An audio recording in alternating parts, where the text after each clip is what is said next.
والصلاة والسلام على سيد الأنبياء والمرسلين وعلى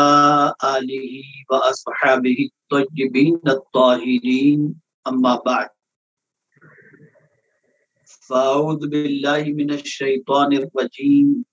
بسم الله الرحمن الرحيم أم حسبتم أن تدخلوا الجنة ولما يأتكم مثل الذين خلوا من قبلكم مستهم البأساء والضراء وزلزلوا حتى يقول الرسول والذين آمنوا معه متى نصر الله ألا إن نصر الله قريب يسألونك ماذا ينفقون قل ما أنفقتم من خير فللوالدين والأقربين واليتامى والمساكين وابن السبيل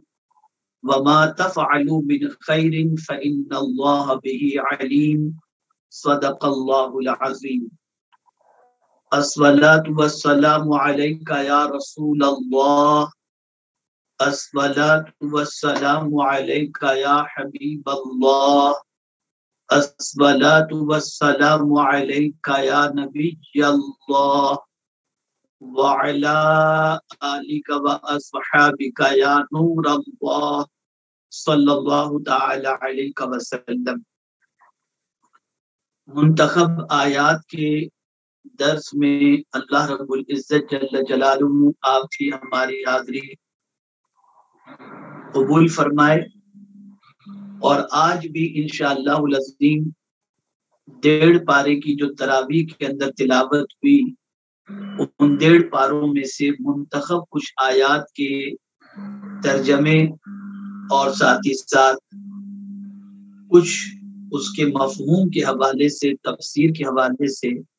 باتیں عرض کرنے کی سعادت حاصل کروں گا۔ اللہ رب العزت جل جلالہ آقا کریم صلی اللہ علیہ وسلم کے صدق و طفیل مجھے حق کہنے اور آپ سب کو حق سننے کی توفیق عطا فرمائے۔ میرے پیارے آقا صلی اللہ تعالی علیہ وسلم کے پیارے دیوانوں، قرآن مقدس میں پروردگار نے انسان کے دماغ کو اپیل کی، اور انسان جو اپنے دماغ سے سوچتا ہے، گمان کرتا ہے، اس گمان کے حوالے سے پروردگار نے کوشچن کیا، سوال کیا، ام حسبتم، کیا تم اس گمان میں ہو ان تدخلوا الجنہ، کہ جنت میں چلے جاؤ گے، وَلَمَّا يَأْتِكُمْ مَثَلُ الَّذِينَ خَلَوْا مِنْ قَبْلِكُمْ، اور تم پر اگلوں کسی روداد نہ آئی۔ اب یہ اگلوں کسی روداد نہیں آئی، کیا مراد ہے اس سے؟ آج کا مسلمان بہت سستے جنت میں جانے کے بارے میں سوچتا ہے، یہ وظیفہ پڑھ لو جنت میں چلے جاؤ، یہ عمل کر لو جنت میں چلے جاؤ۔ جن اعمال اور اوراد و وظائف کے حوالے سے جنت کی بشارتیں ہیں، اس میں کوئی شک کی گنجائش نہیں، کوئی کلام کی گنجائش نہیں۔ لیکن پروردگار جل جلالہ نے مسلمانوں کے دماغ سے اپیل کی اور مسلمانوں کو یہ سوچنے کے لیے فرمایا، اور ارشاد فرمایا ام حسبتم ان تدخلوا الجنہ وَلَمَّا يَأْتِكُمْ مَثَلُ الَّذِينَ خَلَوْا مِنْ قَبْلِكُمْ مَسَّتْهُمُ الْبَأْسَاءُ وَالضَّرَّاءُ، یعنی تم نے یہ گمان کر لیا ہے کہ جنت میں چلے جاؤ گے، اور ابھی تک تم پر اگلوں کسی روداد نہ آئی، یعنی جو پہلے انبیاء کرام علیہ الصلوۃ والتسلیم کے امتی تھے، فرما بردار تھے، ان کے جیسی کوئی مصیبت نہیں آئی۔ اور کیسی مصیبت ان پر آئی تھی، کتنا امتحان ان کا ہوا تھا، اس امتحان کے حوالے سے بھی قدرت نے آگے تذکرہ فرمایا۔ اور یہاں ایک چیز میں بتانا چاہوں گا کہ ایک چھوٹا سا گھر دنیا کے اندر ہمیں بسانا ہوتا ہے، بنانا ہوتا ہے، تو کئی مشکلات کا سامنا ہوتا ہے۔ تو دنیا کا محل بھی اگر وہ ہمارے پاس، پیلس بھی ہو، تو جنت کے تقابل کا کوئی سوال ہی نہیں ہوتا۔ اللہ رب العزت جل جلالہ جنت میں جو محل عطا فرمائے گا اس کا تصور اور اس کے بارے میں نہ کوئی انسان سنا ہے، نہ کوئی انسان اس کے بارے میں دیکھا ہے۔ اتنا حسین و جمیل محل ہوگا، اتنا حسین و جمیل، اتنی حسین و جمیل جنت ہوگی کہ اس کا تصور ہی دنیا کی کسی چیز کے ساتھ کمپیر کرنے کا ہو ہی نہیں سکتا۔ تو دنیا کا ایک مکان بنانا ہو تو ہزارہ تکالیف کی وادیوں سے گزرنا پڑتا ہے، تو کیا جنت یوں ہی سستے سستے مل جائے گی؟ تو مولا فرماتا ہے کہ ابھی تک تو تم پر اگلوں سی روداد نہیں آئی، یعنی اگلوں کو کتنی تکالیف سے گزارا گیا اور ان تکالیف کے اندر وہ کتنے ثابت قدم رہے، پروردگار جل جلالہ ان کے حوالے سے فرماتا ہے۔ اور صرف یہ تکالیف امت پر نہیں تھی بلکہ امتحان کی وادیوں سے انبیاء و رسل بھی گزرے، اور کتنی تکلیف تھی، کتنا امتحان تھا، اسے قرآن مینشن کرتا ہے۔ رب قدیر جل جلالہ فرماتا ہے مستهم البأساء والضراء وزلزلوا حتى يقول الرسول والذين آمنوا معه متى نصر الله الا ان نصر الله قریب۔ پہنچی انہیں سختی اور شدت اور ہلا ڈالے گئے، وزلزل ہلا ڈالے گئے، یہاں تک کہ کہہ اٹھا رسول اور اس کے ساتھ کے ایمان والے کب آئے گی اللہ کی مدد؟ سن لو بے شک اللہ کی مدد قریب ہے۔ میرے پیارے آقا صلی اللہ تعالی علیہ وسلم کے پیارے دیوانوں، اس حد تک امتحان ہوا، اس حد تک سختیاں ہوئی ایمان والوں پر کہ وہ لوگ پریشان اتنے ہو گئے کہ ان کے پیروں کے نیچے سے جیسے زمین کھسک رہی ہو، اور ایسا محسوس ہو رہا تھا کہ اب ہمارے لیے نجات کا کوئی سامان نہیں۔ یقیناً اللہ کے رسول، اللہ عز و جل کے فرستادہ پیغمبر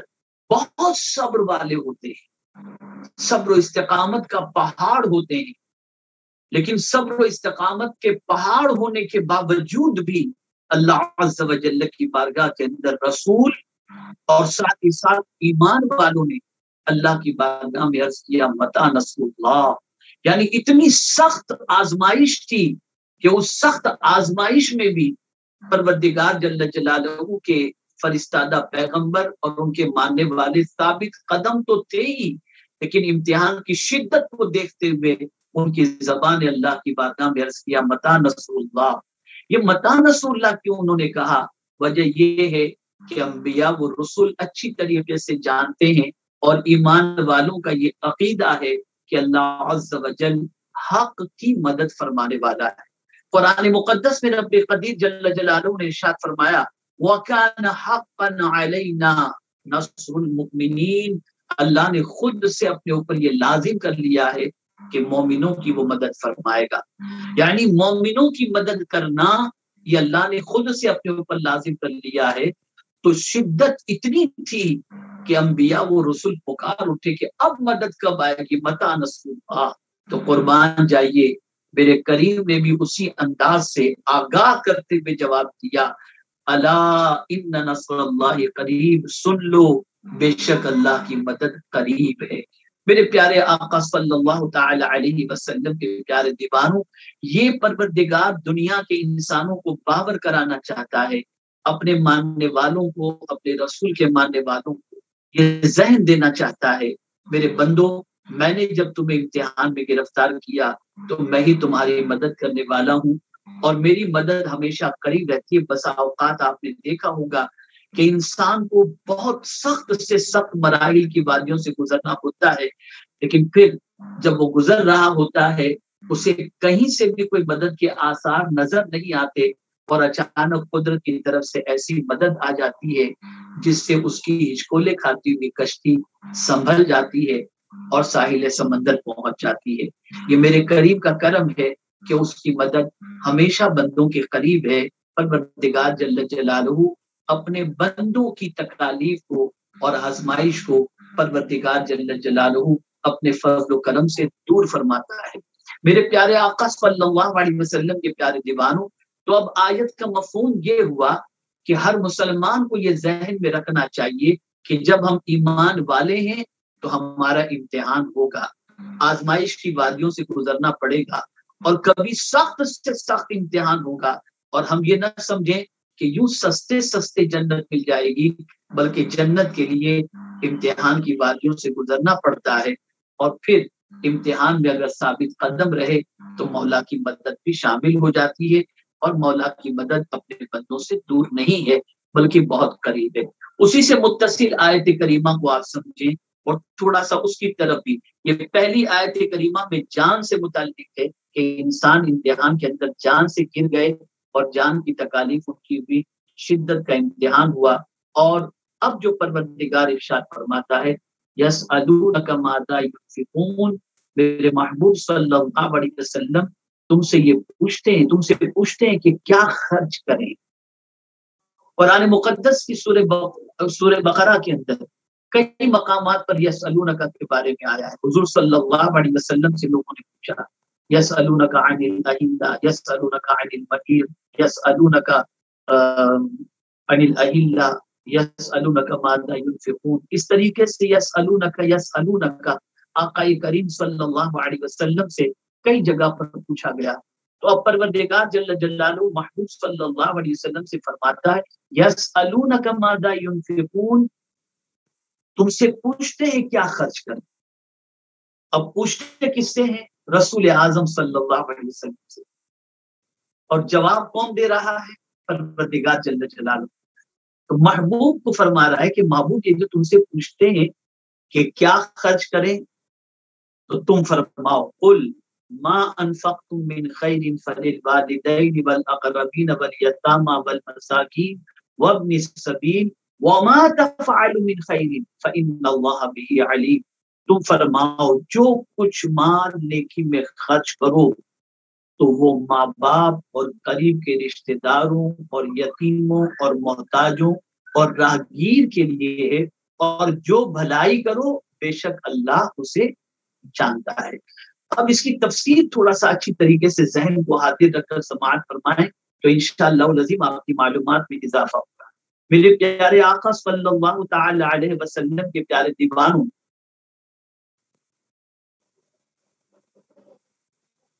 یہ آیت کریمہ جو نازل ہوئی ہے، یہ آیت عمرو ابن جموح کے جواب میں نازل ہوئی، جو بوڑھے شخص تھے اور بڑے مالدار تھے۔ انہوں نے حضور صلی اللہ علیہ وسلم سے سوال کیا تھا کیا خرچ کریں اور کس پر خرچ کریں۔ اس آیت میں انہیں بتا دیا گیا جس قسم کا اور جس قدر مال قلیل یا کثیر خرچ کرو اس میں ثواب ہے، اور مصارف اس کے یہ ہیں، یعنی کہاں کہاں خرچ کرنا، خرچ کرنے کی جگہ کون سی ہے، وہ مصارف بتایا گیا۔ اللہ اکبر۔ آیت کریمہ میں صدقہ نافلہ کا بیان ہے، یعنی ماں باپ کو زکوٰۃ اور صدقہ واجبہ دینا جائز نہیں، لیکن یہ آیت کریمہ یہ بتا رہی ہے کہ جو خرچ کرنے کی جگہ ہے وہ کون سی خرچ کرنے کی جگہ ہے؟ ماں باپ اور قریب کے رشتہ داروں اور یتیموں اور محتاجوں اور راہگیر کے لیے، یہ ان لوگوں پر خرچ کرنے کا اس آیت کریمہ کے اندر اللہ عز و جل نے حکم عطا فرمایا۔ میرے پیارے آقا صلی اللہ تعالی علیہ وسلم کے پیارے دیوانوں، یہاں پر پروردگار جل جلالہ مزید آگے ارشاد فرماتا ہے وما تفعلوا من خیر فإن اللہ بہ علیم۔ اللہ اکبر۔ یہ ہر نیکی کو عام میں انفاق ہو یا اور کچھ باقی مصارف بھی اس میں آگے اس کی جزا عطا فرمائے گا۔ یعنی یہاں پر آپ دیکھ لیں وما تفعلوا من خیر فإن اللہ بہ علیم، یعنی جو کچھ بھی تم کام کر رہے ہو بھلائی کا، بے شک اللہ کو اس کی خبر ہے۔ تم کسی کو مال دے رہے ہو، کسی پر خرچ کر رہے ہو، یہ جو کچھ بھی تم کر رہے ہو یہ سارے تمہارے خرچ کا علم کیوں تم کر رہے ہو، پروردگار جل جلالہ کے علم میں یہ بات ہے۔ یہاں یہ بات ذہن میں رکھنی ہے کہ ہم ماں باپ کے پیچھے خرچ کریں، ہم رشتہ داروں کے پیچھے خرچ کریں، ہم یتامہ کے پیچھے خرچ کریں، ہم مساکین کے پیچھے خرچ کریں، اور اسی کے ساتھ ساتھ راہگیر جو ہیں یعنی مسافر وغیرہ ہیں، اس طریقے کے جو لوگ ہیں ان کے پیچھے ہم خرچ کریں کہ یہ خرچ کرنا اللہ عز و جل کو پسند ہے۔ اور پروردگار نے خود محبوب صلی اللہ علیہ وسلم سے عمرو ابن جموح کے سوال پر رسول اعظم سے فرمایا کہ آپ بتا دیں یہ خرچ کرنے کے مصارف ہیں۔ یہاں سے یہ بات سمجھ میں آئی کہ میرے پیارے آقا صلی اللہ تعالی علیہ وسلم کے پیارے دیوانوں، ماں باپ پر خرچ کرنا اور مساکین پر خرچ کرنا اور رشتہ داروں پر خرچ کرنا یہ بہت ضروری ہے۔ آج میں یہاں پر ایک بات خاص طور پر عرض کر دوں، میرے پیارے آقا صلی اللہ تعالی علیہ وسلم کے پیارے دیوانوں، ماں باپ اگر بوڑھے ہو جاتے ہیں اور بڑھاپے کی دہلیز پر قدم رکھتے ہیں، یا کبھی ان کو پیسوں کی ضرورت ہوتی ہے اور وہ کمانے کے لائق نہیں ہوتے، ایسی عمر میں پہنچ جاتے ہیں، تو کوئی چیز کے لیے اگر ماں باپ پیسوں کا تقاضا کرتے ہیں تو اولاد کہتی ہے ابا کیا کریں گے آپ، بغیر اس کے نہیں چلے گا، یہ اولاد کہتی ہے۔ اور بیوی کی پوزیشن یہ ہوتی ہے کہ اس کے کبرڈ کے اندر کپڑوں کی بھرمار ہوتی ہے اور وہ کہتی ہے کہ مجھے نیا جوڑا چاہیے کل کے لیے، مجھے لا کر کے دیجیے۔ تو شوہر کہتا ہے ٹھیک ہے اور بھی کچھ چاہیے تو بتاؤ۔ تو میں یہ عرض کرنا چاہوں گا کہ بیوی پر خرچ کرنے کی اسلام نے رکاوٹ نہیں رکھی، لیکن ماں باپ کے سلسلے میں مقدم قرآن نے رکھا ہے کہ ماں باپ کو بھی تم کھلے دل سے ماں باپ پر خرچ کرو، اور ماں باپ کو بولو کہ ماں باپ کے تقاضے سے پہلے ماں باپ کے پیچھے خرچ کثرت سے کرو، تاکہ ماں باپ جو ہے وہ خوش ہو جائیں، اور اللہ تعالیٰ ماں باپ کے صدقے میں تمہیں روزی بھی عطا فرمائے گا اور تمہارے رزق کے اندر کشادگی اور برکتیں بھی عطا فرمائے گا۔ رشتہ داروں کے حوالے سے، رشتہ دار کے اندر آپ یہ نہ سمجھے کہ بیوی بچے نہیں آتے، وہ بھی مقدم ہے، ان کے پیچھے خرچ کرنے پر اللہ برکتیں عطا فرماتا ہے۔ آقا کریم صلی اللہ علیہ وسلم نے ارشاد فرمایا، جو شخص یہ چاہتا ہو کہ اس کے رزق اور عمر میں برکت ہو، اس سے چاہیے کہ وہ صلہ رحمی کرے، یعنی رشتہ داروں کے ساتھ اچھا سلوک کرے، اللہ تعالیٰ اس کے رزق کے اندر برکت اور عمر کے اندر برکت عطا فرمائے گا۔ میرے پیارے آقا صلی اللہ تعالی علیہ وسلم کے پیارے دیوان، اسی طریقے سے ایک اور آیت سرکار صلی اللہ علیہ وسلم کی بارگاہ کے اندر سوال کے اعتبار سے پھر آیت کریمہ آ گئی کہ رسول اعظم صلی اللہ علیہ وسلم سے پھر پوچھا گیا، یسألونک عن الخمر والمیسر قل فیہما اسم کبیر ومنافع للناس واسمہما اکبر من نفعہما وَيَسْأَلُونَكَ مَاذَا يُنْفِقُونَ قُلِ الْعَفْوَ كَذَلِكَ يُبَيِّنُ اللَّهُ لَكُمُ الْآيَاتِ لَعَلَّكُمْ تَتَفَكَّرُونَ۔ اب دیکھیے یہاں پر بھی میرے آقا صلی اللہ علیہ وسلم سے پوچھا گیا، رب فرماتا ہے یسألونک عن الخمر والمیسر، تم سے شراب اور جوئے کا حکم پوچھتے ہیں، قل میرے محبوب تم فرما دو، اللہ اکبر۔ سوال حضور سے ہو رہا ہے، جواب میرا مولا عطا فرما رہا ہے، اللہ اکبر۔ قل فیہما اسم کبیر ومنافع للناس واسمهما اکبر من نفعهما۔ پروردگار جل جلالہ کے پیارے حبیب صلی اللہ علیہ وسلم سے پوچھنے والے نے پوچھا شراب اور جوے کے بارے میں، تو رب قدیر جل جلالہ نے فرمایا کہ تم سے شراب اور جوے کا حکم پوچھتے ہیں، تم فرما دو ان دونوں میں بڑا گناہ ہے، کس میں؟ شراب اور جوے میں، اور لوگوں کے کچھ دنیاوی نفع بھی، اور ان کا گناہ ان کے نفع سے بڑا ہے۔ میرے پیارے آقا صلی اللہ علیہ وسلم کے پیارے دیوانوں، اب توجہ کے ساتھ سماعت فرمائیں، شراب کے حوالے سے مولا علی کرم اللہ تعالی وجہ الکریم کا موقف کتنا سخت ہے اور کتنا پیارا ہے، اسے آپ سماعت فرمائیں۔ حضرت علی رضی اللہ تعالیٰ عنہ نے فرمایا، اگر شراب کا ایک قطرہ کنویں میں گر جائے اور پھر اس جگہ مینارہ بنایا جائے تو میں اس پر اذان تک ہوں، اور اگر دریا میں شراب کا قطرہ پڑے پھر دریا خشک ہو اور وہاں گھاس پیدا ہو، اس میں اپنے جانوروں کو نہ چراؤں۔ سبحان اللہ، گناہ سے کس قدر نفرت تھی مولا علی کرم اللہ تعالی وجہہ الکریم کو۔ میرے پیارے آقا صلی اللہ تعالی علیہ وسلم کے پیارے دیوانوں، شراب کو اللہ عز و جل نے حرام فرمایا۔ اب یہاں کسی کے ذہن میں یہ بات آ سکتی ہے کہ قرآن میں یہ کہا گیا وَمَنَافِعُ لِلنَّاسِ، کہ ان دونوں کے اندر، یعنی یہ دونوں بڑے گناہ ہیں، لیکن ان دونوں میں دنیاوی فائدہ بھی ہے، نفع بھی۔ اب یہ نفع کا کیا معاملہ ہے؟ تو میرے پیارے آقا صلی اللہ تعالی علیہ وسلم کے پیارے دیوانوں، شراب کے حوالے سے سماعت فرمائیں۔ شراب 3 ہجری میں غزوہ احزاب سے چند روز بعد حرام کی گئی۔ اس سے قبل یہ بتایا گیا تھا کہ جوئے اور شراب کا گناہ اس کے نفع سے زیادہ ہے۔ نفع کیا ہے؟ نفع تو یہی ہے کہ شراب سے کچھ سرور پیدا ہوتا ہے، یا اس کی خرید و فروخت اور تجارت سے فائدہ ہوتا ہے، اور جوئے میں بھی کبھی مفت کا مال ہاتھ آتا ہے، اور گناہوں اور مفسدوں کا کیا شمار۔ شراب کا نقصان کیا ہے؟ تو عقل زائل ہو جاتی ہے، غیرت و علمیت زائل ہو جاتی ہے، عبادات سے محرومی ہو جاتی ہے، لوگوں میں عداوتیں پیدا ہو جاتی ہیں، شراب پینے والا سب کی نظر میں خوار ہوتا ہے،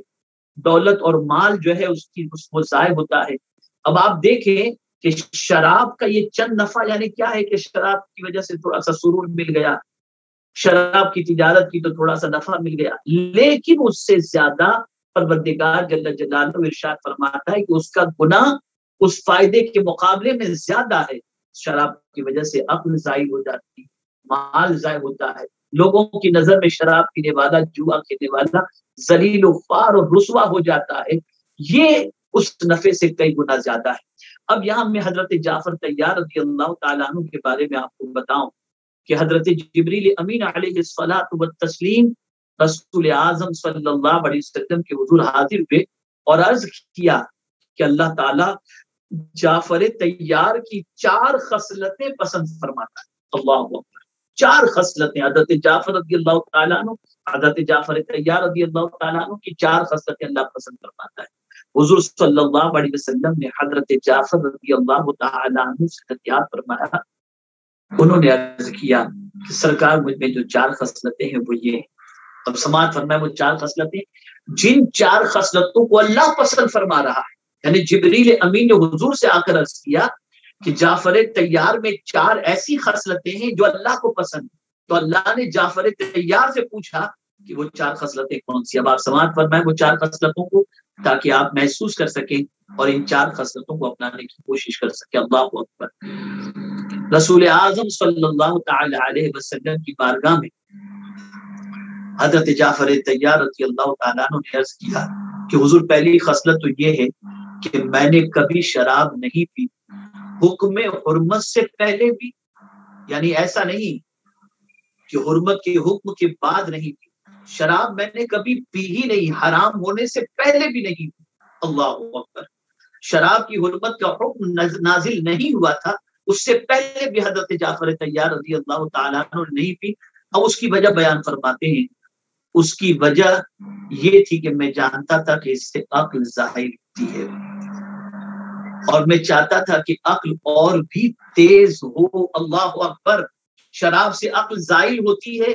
اور حرمت شراب کے حکم سے پہلے بھی وہ نہیں پیتے تھے، وجہ یہی تھی تاکہ عقل تیز سے تیز تر ہو، یہ ان کی خواہش تھی۔ دوسری خصلت یہ ہے کہ زمانے جاہلیت میں بھی میں نے کبھی بت کی پوجا نہیں کی، کیونکہ میں جانتا تھا یہ پتھر ہے، نہ نفع دے سکتا ہے نہ ضرر۔ اللہ اکبر۔ یعنی آپ اول روز سے ایسا لگتا ہے کہ موحد تھے، اور آپ نے کبھی زمانے جاہلیت کے اندر بھی اصنام پرستی سے اپنے آپ کو روکے رکھا، یہ دوسری خصلت تھی، اور یہ خصلت بھی میرے کریم کو پسند۔ تیسری خصلت حضرت جعفر طیار رضی اللہ تعالیٰ عنہ فرماتے ہیں، تیسری خصلت یہ کہ کبھی میں زنا میں مبتلا نہ ہوا کہ اس کو بغیرتی سمجھتا تھا۔ اللہ اکبر۔ کبھی زنا میں مبتلا نہیں ہوئے، اور اپنے دامن کو ہمیشہ پاک رکھا۔ اس سے آپ اندازہ لگا سکتے ہیں کہ اگر کوئی شخص اپنے وجود کو زنا سے پاک رکھتا ہے تو میرے مولا کے نزدیک وہ کتنا پسندیدہ ہے۔ آج پورا معاشرہ، پوری سوسائٹی زنا کی بدبو کے اندر، زنا کے بدبو سے پھیل چکی ہے۔ آج اگر تلاش کیا جائے نوجوانوں کی پاکیزہ زندگی کو، تو میں سمجھتا ہوں بہت مشکل سے شاید کچھ بندے مل جائیں جن کی زندگی زنا جیسے برے کام سے پاک آپ کو نظر آئے گی۔ تو زنا سے اگر کوئی بچتا ہے تو اللہ تعالیٰ اس بچنے والے کو پسند فرماتا ہے، اس کی یہ عادت کو پسند فرماتا ہے۔ تو حضرت جعفر طیار رضی اللہ مولا تبارک و تعالی عنہ کی عادت کریمہ یہ تھی کہ آپ زنا سے ہمیشہ اپنے آپ کو بچائے رکھے۔ اور چوتھی حضرت جعفر رضی اللہ تعالیٰ عنہ کی خصلت یہ کہ فرماتے ہیں کہ میں نے کبھی جھوٹ نہیں بولا، کیونکہ میں اس کو کمینہ پن خیال کرتا تھا۔ اللہ اکبر۔ آپ اندازہ لگائیں، بت پرستی نہیں کی، شراب نہیں پی، جھوٹ نہیں بولی، اور زنا نہیں۔ اب یہ 4 خصلتیں ایسی ہیں کہ حضرت جعفر طیار کے اپنانے کی وجہ سے میرے مولا نے ان کو پسند فرمایا، ان کی خصلتوں کو پسند فرمایا۔ جھوٹ بہت بڑی چیز ہے، بہت بری چیز ہے، بہت بڑا گناہ ہے، اور جھوٹ کی وجہ سے انسان کا وقار مجروح ہوتا ہے اللہ کے نزدیک بھی، اور ساتھ ہی ساتھ میرے پیارے آقا صلی اللہ تعالی علیہ وسلم کے پیارے دیوانوں، جھوٹ بولنے والا اللہ اور اس کے رسول جل جلالہ وصلی اللہ تعالی علیہ وسلم اور بندوں کے نزدیک اپنا وقار مجروح کر بیٹھتا ہے۔ تو جھوٹ سے اپنی زبان کی حفاظت کریں اور جھوٹ سے اپنی زبان کو روکیں اور اللہ عز و جل کی خوشنودی حاصل کرنے کی کوشش کریں۔ میرے پیارے آقا صلی اللہ علیہ وسلم کے پیارے دیوانوں، دوسرے پارے کے باقی کی نصف کے اندر بہت سی اور بھی آیتیں ہیں طلاق سے متعلق، مطلقہ سے متعلق، لیکن وقت اتنا نہیں کہ میں اس پر تفصیلی گفتگو کر سکوں۔ اب آئیے ہم چلتے ہیں تیسرے پارے کی ابتدائی آیات میں سے آیت الکرسی پر۔ آیت الکرسی بہت عظیم چیز ہے اور اس کی بے شمار فضیلتیں۔ سب سے پہلے اس کے معنی کو ذہن کے اندر رکھیں اور معنی کو سماعت فرمائیں، تاکہ معنی کو سماعت فرمانے کے بعد آپ محسوس کر سکیں گے کہ اللہ تعالیٰ نے اس آیت الکرسی کے اندر اپنی توحید اور اپنی شان کا تذکرہ کس طریقے سے فرمایا۔ پروردگار جل جلالہ ارشاد فرماتے ہیں اللہ لا الہ الا هو الحی القیوم، اللہ ہے جس کے سوا کوئی معبود نہیں، وہ آپ زندہ اوروں کو قائم رکھنے والا ہے، یعنی اسے کسی نے زندگی نہیں دی، وہ خود سے زندہ ہے، وہ خود سے زندہ ہے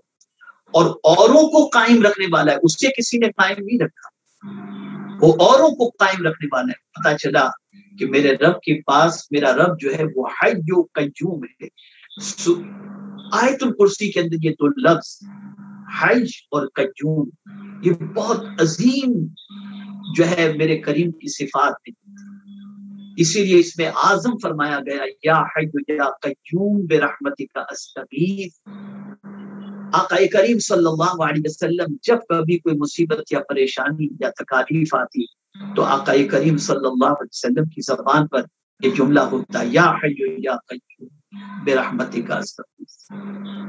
سرکار حضور مفتی اعظم ہند علیہ رحمۃ اللہ علیہ کو میں نے دیکھا کہ وہ گاڑی میں جب بیٹھتے تو یہی کہتے یا حی یا قیوم برحمتک استغیث، گاڑی سے اترتے تو کہتے یا حی یا قیوم برحمتک استغیث۔ یہ بہت باعث فضیلت جملہ ہے، اور جو شخص اس جملے کو اپنی زبان پر جاری رکھے مصیبت کے وقت تو پروردگار جل جلالہ اس کی مدد فرماتا ہے۔ آپ دیکھیں غزوہ احزاب، غزوہ خندق کے موقع پر مولا علی کرم اللہ تعالی وجہہ الکریم ارشاد فرماتے ہیں کہ میں میدان کا چکر لگا کر آیا تو میں نے رسول اعظم صلی اللہ علیہ وسلم کو دیکھا کہ میرے آقا صلی اللہ علیہ وسلم سجدے میں ہیں اور سرکار صلی اللہ علیہ وسلم کی زبان پر یا حی یا قیوم ہے۔ فرماتے ہیں کہ سرکار کو سجدے میں محو دیکھ کر اور ان دو صفات کا اللہ کی ذکر کرتے دیکھ کر میں پھر میدان کے حالات کا جائزہ لینے گیا، یہاں تک کہ 7 مرتبہ میں نے چکر لگایا اور 7 مرتبہ آ کر میں نے دیکھا تو رسول اعظم صلی اللہ علیہ وسلم سجدے میں انہی دو لفظوں کا ذکر کر رہے تھے یا حی یا قیوم یا حی یا قیوم، اور 7 مرتبہ چکر لگا کر جایا تو میں نے دیکھا کہ ان دو الفاظ کی برکت سے اللہ تعالیٰ نے فتح عطا فرما دی ہے۔ تو یہ بہت جامع الفاظ الحی القیوم یا حی یا قیوم۔ تو پروردگار جل جلالہ نے آیت الکرسی کے اندر قرآن مقدس میں جو اس میں فرمایا اللہ لا الہ الا هو الحی القیوم، وہ آپ زندہ ہے، آپ زندہ اور اوروں کو قائم رکھنے والا ہے۔ میرے پیارے آقا صلی اللہ تعالی علیہ وسلم کے پیارے دیوانوں، اس میں اللہ تعالیٰ کی الوہیت اور اس کی توحید کا بیان ہے۔ اس آیت کو آیت الکرسی کہتے ہیں اور احادیث میں اس کی بہت سی فضیلتیں موجود ہیں۔ اس سے مراد یہ ہے یعنی جو حی اور قیوم، اس سے مراد یہ ہے کہ یہ یعنی واجب الوجود اور عالم کا ایجاد کرنے اور تدبیر فرمانے والا ہے۔ اللہ اکبر، واجب الوجود ہمیشہ سے ہے اور ہمیشہ رہے گا۔ اگر آپ سے کوئی پوچھے اللہ کسے کہتے ہیں تو اللہ علم علی الاصح للذات واجب الوجود المستجمع لجميع صفات الکمال، جو ہمیشہ سے ہے اور جو ذات ہمیشہ رہے گی اس ذات کو اللہ کہتے ہیں، اور جو ساری صفات کمال کا جامع ہے اسے اللہ کہتے ہیں۔ اب اس تعریف کے بعد یا حی یا قیوم کے حوالے سے تھوڑا سا مزید سماعت فرمانے کہ مولا علی کرم اللہ تعالی وجہ الکریم فرماتے کہ جو شخص فجر کی نماز کے بعد اور مغرب کی نماز کے بعد 41 مرتبہ یا حی یا قیوم پڑھے اس کا خاتمہ ایمان پر ہوگا انشاءاللہ۔ تو یہ بڑے جامع الفاظ ہیں، حی اور قیوم، یا حی یا قیوم۔ اب آگے دیکھیے جہاں یہ فرمایا، اب اس کے بعد پروردگار جل جلالہ کی اس شان کا تذکرہ ہوتا ہے جو شان پروردگار جل جلالہ کی عظیم ہے۔ لا تاخذہ سنۃ ولا نوم، اسے نہ اونگ آئے نہ نیند۔ میرا مولا نیند سے پاک ہے، نیند سے پاک ہے میرا پروردگار۔ میرے پیارے آقا صلی اللہ تعالی علیہ وسلم کے پیارے دیوانوں، اس لیے کہ پروردگار جل جلالہ نے ان صفات سے اپنے آپ کو پاک رکھ کر کے پروردگار جل جلالہ نے واضح فرما دیا کہ میرے پیارے آقا صلی اللہ تعالی علیہ وسلم کے پیارے دیوانوں کی یہ نقص اور نقص و عیب جو ہے اللہ تعالیٰ اسے پاک ہے۔ سونا یہ ایک نقص ہے، ایک عیب ہے۔ آپ دیکھتے ہوں گے کہ بہت سارے جو سوتے ہیں ان سونے والوں سے کہا جاتا ہے یار یہ تو خالی سوتا ہی رہتا ہے۔ تو میرے پیارے آقا صلی اللہ تعالی علیہ وسلم کے پیارے دیوانوں، اللہ تعالیٰ سارے نقص سے، سارے عیب سے پاک ہے۔ لہو ما فی السماوات و ما فی الارض، اسی کا ہے جو کچھ آسمانوں میں ہے اور جو کچھ زمین میں ہے۔ جو کچھ بھی آسمانوں میں ہے اور جو کچھ بھی زمینوں کے اندر ہے سب کچھ اللہ ہی کا ہے، سب کا خالق اللہ، اللہ خالق کل شیء، اور ہر چیز کا مالک وہی ہے۔ اب وہ جسے چاہے عطا فرما دے اور جتنا چاہے عطا فرما دے، کوئی اس سے پوچھنے والا نہیں ہے۔ من ذا الذی یشفع عندہ الا باذنہ، وہ کون ہے جو اس کے یہاں سفارش کرے بے اس کے حکم کے۔ میرے پیارے آقا صلی اللہ تعالی علیہ وسلم کے پیارے دیوانوں، اس سے یہاں پر خاص طور پر جو سمجھانا مراد ہے کہ اس میں مشرکین کا رد ہے، جن کا گمان تھا کہ یہ بت شفاعت کریں گے۔ انہیں بتا دیا گیا کہ کفار کے لیے شفاعت نہیں، حضور صلی اللہ تعالی علیہ وسلم اور معذونین کے سوا کوئی شفاعت نہیں کر سکتا۔ اللہ جسے اذن دے گا اس کے اذن سے ہی، پروردگار جل جلالہ کی اذن سے ہی لوگ شفاعت کریں گے۔ یعنی معبودان باطل یہ سفارش کرنے والے یا شفاعت کرنے والے نہیں، لیکن اللہ عز و جل اپنے محبوبین کو جن کو اجازت دے گا وہ کل بروز قیامت شفاعت کریں گے۔ بلکہ حق تو یہ ہے کہ نابالغ بچہ بھی اپنے ماں باپ کی شفاعت کرائے گا، حافظ قرآن 10 لوگوں کی شفاعت کرائے گا، عالم دین نہ جانے کتنوں کی شفاعت کرائیں گے، اور پھر مصطفیٰ جان رحمت صلی اللہ علیہ وسلم کا کیا کہنا، حاجی 40 لوگوں کی شفاعت کرائے گا۔ تو پروردگار جل جلالہ جن جن لوگوں کو اجازت دے گا ان پروردگار کی اجازت ہی سے لوگ شفاعت قیامت کے دن کریں گے۔ میرے پیارے آقا صلی اللہ تعالی علیہ وسلم کے پیارے دیوانوں، آگے رب نے فرمایا یعلم ما بین ایدیہم وما خلفہم، جانتا ہے جو کچھ ان کے آگے ہے اور جو کچھ ان کے پیچھے۔ میرے پیارے آقا صلی اللہ تعالی علیہ وسلم کے پیارے دیوانوں، یعنی ما قبل اور ما بعد، یا امور دنیا اور آخرت، یعنی کیا ہوا تھا وہ بھی جانتا ہے، کیا ہوگا وہ بھی جانتا ہے، اور قیامت تک کیا ہونے والا ہے میرا مولا سب کچھ جانتا ہے۔ وہ آگے کی بھی خبر رکھتا ہے، پہلے کی بھی خبر رکھتا ہے، اور قیامت تک کی خبر رکھتا ہے۔ وَلَا يُحِيطُونَ بِشَيْءٍ مِّنْ عِلْمِهِ إِلَّا بِمَا شَاءَ، اور وہ نہیں پاتے اس کے علم میں سے مگر جتنا وہ چاہے۔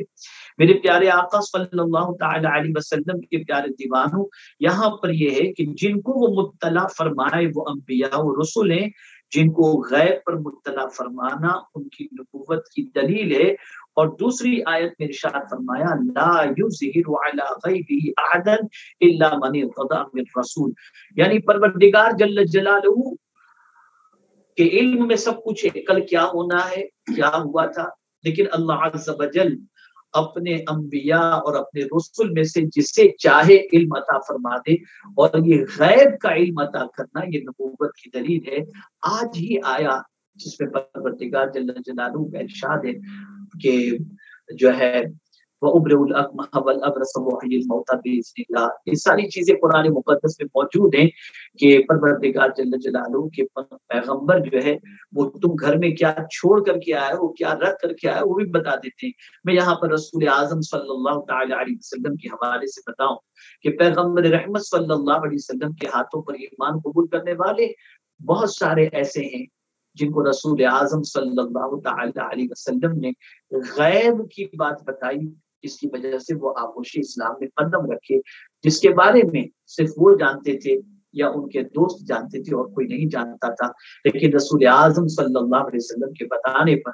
جیسا کہ حضرت عمیر کا واقعہ ہے، رسول اعظم صلی اللہ علیہ وسلم کی بارگاہ میں عمیر پہنچے، غلط ارادے سے پہنچے تھے۔ فاروق اعظم نے آتے دیکھا اور دیکھنے کے بعد سمجھ گیا کہ ارادہ اچھا نہیں ہے۔ پیغمبر رحمت صلی اللہ علیہ وسلم کی بارگاہ میں حاضر ہوئے تو ان کے گلے کے اندر تلوار لٹک رہی تھی۔ آقا کریم صلی اللہ علیہ وسلم نے ارشاد فرمایا کیسے آنا ہوا؟ تو میں نے کہا کہ میرا بیٹا آپ کے یہاں گرفتار ہے، اس کے لیے حاضر ہوا ہوں۔ تو سرکار صلی اللہ علیہ وسلم نے فرمایا گلے میں تلوار لٹکا کر کیوں آئے ہو؟ تو انہوں نے کہا کہ ہماری تلوار نے میدان بدر میں آپ کا کیا بگاڑا تھا، کیا کچھ ہم آپ کا بگاڑ سکیں گے؟ تو سرکار صلی اللہ علیہ وسلم نے فرمایا عمیر، تمہاری اور صفوان کی جو بات ہوئی تھی اس کے بارے میں تمہارا کیا خیال ہے؟ بس اتنا حضور صلی اللہ علیہ وسلم نے فرمایا تو ان کے پیروں کے نیچے سے زمین کھسک گئی، اور برجستہ انہوں نے کہا کہ ہم دونوں کی باتوں کا علم ہم دونوں کے علاوہ کسی اور کو نہیں تھا، لیکن مکے میں ہم نے یہ پلان بنایا تھا اور ہم دونوں نے وعدہ کیا تھا کسی اور کو تذکرہ نہیں کریں گے، لیکن مکے میں کی ہوئی باتوں کا علم اگر مدینے میں بیٹھے ہوئے آپ کو ہو گیا تو ہم یقین کے ساتھ کہہ سکتے ہیں کہ آپ اللہ کے نبی ہیں۔ اور بعد میں عمیر نے اسلام قبول کر لیا اور وہ حضرت عمیر بن گئے۔ کہنے کا مقصد یہ اللہ تعالیٰ انبیاء کرام علیہ السلام کو اور رسولان اعظام کو غیب کا علم عطا کرتا ہے تاکہ یہ غیب کا علم بطور نبوت، بطور دلیل نبوت بن جائے، اور دلیل نبوت کے بعد لوگ ان کو نبی تسلیم کر کے ان کی دعوت کو قبول فرمائیں۔ تو اللہ جسے اجازت دے، اس کے جسے علم عطا فرمائے، اس کے عطا کردہ علم ہی سے لوگوں کو علم ہوتا ہے۔ وسع کرسیہ السماوات والارض، اور اس کی کرسی میں سمائے ہوئے ہیں آسمان و زمین۔ میرے پیارے آقا صلی اللہ تعالی علیہ وسلم کے پیارے دیوانوں، اس میں اس کی عظمت شان کا اظہار ہے، اور کرسی سے یا علم قدرت مراد ہے، یا عرش، یا وہ جو عرش کے نیچے اور ساتوں آسمانوں کے اوپر ہے، اور ممکن ہے یہ وہی ہو جو فلک البروج کے نام سے مشہور ہے۔ میرے پیارے آقا صلی اللہ علیہ وسلم کے پیارے دیوانوں، آگے رب قدیر جل جلالہ نے ارشاد فرمایا وَلَا يَئُودُهُ حِفْظُهُمَا وَهُوَ الْعَلِيُّ الْعَظِيمُ، اور اسے بھاری نہیں ان کی نگہبانی، اور وہی ہے بلند بڑائی والا۔ میرے پیارے آقا صلی اللہ تعالی علیہ وسلم کے پیارے دیوانوں، اس آیت میں الہیت کے اعلیٰ مسائل کا بیان ہے، اور اس سے ثابت ہے کہ اللہ تعالیٰ موجود ہے، الہیت میں واحد ہے، حیات کے ساتھ متصف ہے، واجب الوجود، اپنے ماں سوا کا موجد ہے، اور اسی کے ساتھ ساتھ میرے پیارے آقا صلی اللہ علیہ وسلم کے پیارے دیوانوں تغیر اور فطور سے مبرہ ہے، نہ کسی کو اس سے مشابہت، نہ عوارض مخلوق کو اس تک رسائی، ملکوت کا مالک، اصول و فروع کا مبدع قوی گرفت والا، جس کے حضور سوائے معزوم میں کوئی شفاعت لب نہیں لا سکے، تمام اشیاء کا جاننے والا، کا بھی، خفی کا بھی، کلی کا بھی اور جزی کا بھی، واسع الملک، القدرہ، ادراک و وہم فہم سے برتر اور بالا ہے۔ میرے پیارے آقا صلی اللہ تعالی علیہ وسلم کے پیارے دیوانوں، یہاں سے یہ بات سمجھ میں آئی کہ میرے رب کی شان بہت عرف و اعلیٰ ہے، اور پروردگار جل جلالہ کی ذات بہت عظیم ہے۔ اب آئیے آیت الکرسی کے حوالے سے ایک حدیث شریف آپ کے گوش گزار کر۔ صلی اللہ تعالی علیہ وسلم کے پیارے دیوانوں، جو شخص رات کو سوتے وقت آیت الکرسی کی تلاوت کر لے تو اس کے گھر سے لے کر قرب و جوار کے 40 گھروں تک اللہ تعالیٰ جو ہے وہ حفاظت کا اہتمام فرماتا ہے اور اللہ تعالیٰ اس کی حفاظت فرماتا ہے۔ آیت الکرسی پڑھ کر بچوں کو دم کیا جائے، اسی گھر میں احتسار کیا جائے، اس کی بے شمار برکتیں ہیں اور بے شمار فضیلتیں ہیں۔ پھر کبھی آیت الکرسی کی فضیلت کے اندر انشاءاللہ فرمائیں گے۔ اور اسی کے ساتھ سورہ بقرہ کی آخری آیات کا میں تذکرہ کر کے آج کی گفتگو کو ختم کروں۔ سورہ بقرہ کی آخری آیات آمن الرسول لے کر کے وانصرنا علی القوم الکافرین، بہت ہی برکت آیات ہیں، بہت ہی بابرکت آیات۔ حضرت عبداللہ ابن مسعود رضی اللہ المولا تبارک و تعالی عنہ فرماتے ہیں کہ آقا کریم صلی اللہ علیہ وسلم نے فرمایا کہ جو رات کو سونے سے پہلے سورہ بقرہ کی آخری آیات تلاوت کر لے وہ آیات اس کے لیے کافی ہے۔ میرے پیارے آقا صلی اللہ علیہ وسلم کے پیارے دیوان بہت ساری آیات آ جائی ہیں جن کا تذکرہ ضروری تھا، لیکن مختصر سے وقت میں ساری آیات پر یا بہت ساری آیات پر تبصرہ کرنا یا اس کا تذکرہ کرنا یہ مشکل ہے۔ میں انہی کلمات پر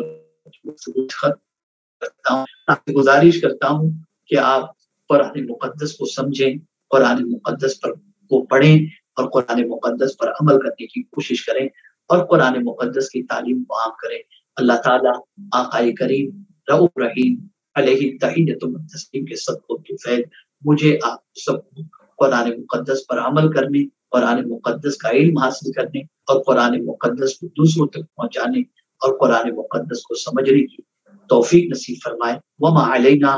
الا البلاغ المبین۔ السلام علیکم ورحمۃ اللہ تعالی وبرکاتہ۔ قرآن سمجھنے کے لیے کنز الایمان اور وہ بھی خاص طور پر پیش کروں گا کہ نشان اختر والا قرآن شریف کنز الایمان ضرور لیں، اس لیے کہ مارکیٹ میں جو بہت سارے ترجمے قرآن کنز الایمان بکتے ہیں وہ ان کے اندر کتابت کی اور ان کے اندر کمپوزنگ کی بہت ساری غلطیاں ہیں، لیکن اللہ جزائے خیر عطا فرمائے حضرت علامہ عبد المبین نعمانی صاحب قدس اللہ العالی کو، جنہوں نے کم و بیش 10 سال کی محنت کے بعد جو کچھ بھی کنز الایمان کے اندر جو کمپوزنگ وغیرہ کی غلطی تھی ان ساری غلطیوں کو انہوں نے چھانٹا اور بہت اچھے انداز میں تصحیح کے ساتھ کنز الایمان جو ہے انہوں نے سیٹ کیا۔ اور اسی کے ساتھ الحاج عمران دادانی یہ مبارکباد کے مستحق ہیں کہ انہوں نے نشان اختر نام سے تنظیم قائم فرمائی، جس تنظیم نے کنز الایمان کو شائع کیا۔ تو الحمدللہ سنی دعوت اسلامی نے بھی ہزاروں کی تعداد میں نشان اختر والے ترجمہ قرآن کنز الایمان کو شائع کر کے لوگوں تک پہنچانے کی کوشش کی ہے۔ آپ سے گزارش ہے کہ آپ بھی نشان اختر والا ترجمہ قرآن کنز الایمان جو بالکل تصحیح شدہ ہے اس کو پڑھیں اور ساتھ ہی ساتھ اس کو دوسروں تک پہنچانے کی کوشش کریں۔ السلام علیکم ورحمۃ اللہ تعالی وبرکاتہ۔